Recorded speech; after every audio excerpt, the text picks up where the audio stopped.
What's going on, guys? JSGC here, and we are here for a Manchester City latest news video.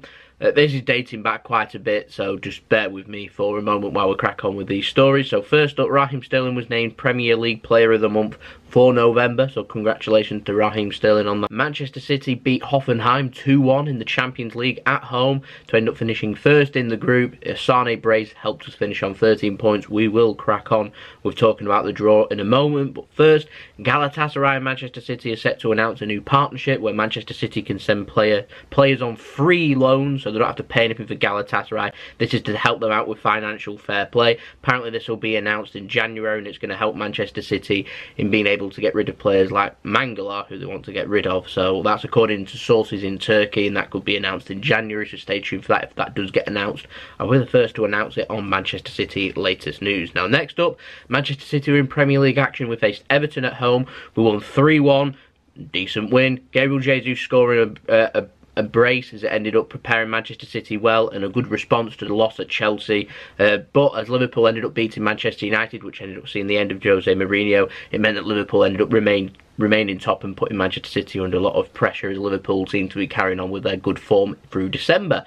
Next up, the Champions League draw. Manchester City have drawn Schalke. First leg will be away Wednesday, February 20th. They've got an absolutely stunning stadium, Schalke have, and I'm delighted that we've avoided Atletico Madrid and we have got Schalke. No offence to Schalke, but I think Atletico Madrid are one of the tournament favourites. They're a well-drilled team, so I'm happy to have avoided them. Instead, we've got a very nip and tuck, very close, very difficult game in Germany. We saw that with Hoffenheim. We'll have the same against Schalke too. They're not doing too great in the Bundesliga, Schalke. I'm happy with the draw. I'm not too sure if Schalke will be happy with the draw or not, but there we go. The second leg will be at home. That will be on Tuesday, 12th of March. Both of them will be 8 PM kickoffs, and I'm really looking forward to the last 16 of the Champions League. Next up, City were in Carabao Cup action. The quarter-finals, we ended up drawing 1-1 when really we shouldn't even have drawn. It should never have gone to penalties, as Kevin De Bruyne came back and we ended up winning 3-1 on penalties, so we advanced anyway, so I won't, criticise too much there. But we've drawn Burton Albion in the semi-final. We've got them over 2 legs. We're at home first, Wednesday, January 9th, 7:45 PM kickoff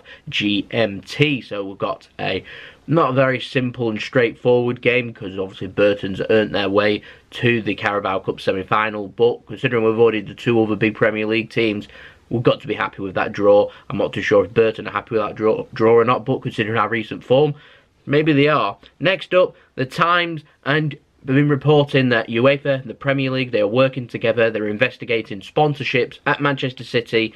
It doesn't state Manchester City, but I'm presuming that's aimed at us, as they feel like we're guilty of adjusting the figures, and they want to lay down the law and they keep flirting with this Champions League ban. I'm a little bit bored of this UEFA investigation. I'm not too sure how long these investigations take, but they just keep reporting about it and reporting about it. PSG were facing something similar. The Mbappe deal has been getting investigated now for like 18 months or whatever it is. It's pretty stupid, if I'm honest. Anyway, just before Christmas, UEFA had confirmed that they've charged 3 clubs with breaching financial fair play. That's Sporting CP, or Sporting Club de Portugal, or Sporting Lisbon, whatever you want to know them as. They've got a fine for late payments, but FK Vadar, is that how you say them, and Levski Sofia, they've both been banned from Europe. No mention of Manchester City or PSG at this time as investigations continue. These investigations might continue for years and years. I never know. But I will say, I am getting very bored of the investigations and the news.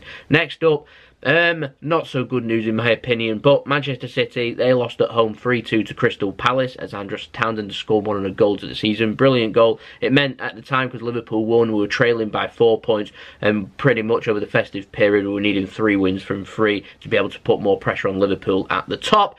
So we needed a response. We went into Boxing Day yesterday, and Manchester City ended up going ahead again and ended up losing again 2-1 away at Leicester. Not good. Same fashion, similar goals conceded. Another worldy goal, I think, from Ricardo too. December decides titles, in my opinion. We're now 7 points behind Liverpool. We're sitting in 3rd. We're a point behind Spurs. Spurs have got a nice run in for the next 6 fixtures or so.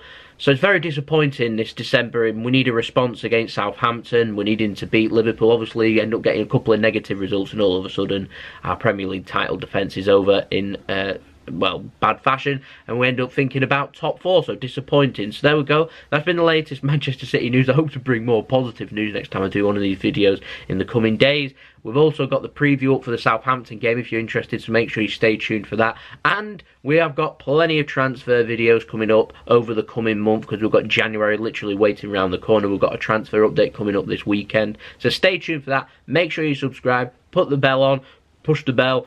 Make sure you've got your push notifications on, be notified when I've uploaded. Social media links, they're in the description below if you want to keep up to date with everything Manchester City and everything JSGC. And I'll see you all again for the next video. So it's been JSGC. Have a wonderful rest of your day. Try and enjoy it, Blues. I mean, you know, we've only got a few days. If we can get a win against Southampton, then hopefully we can start forgetting about these losses and we can go on a nice winning streak. And things will look rosier in the next month or so. So I'll see you then. So it's been JSGC. Have a wonderful rest of your day. Peace. Ciao for now.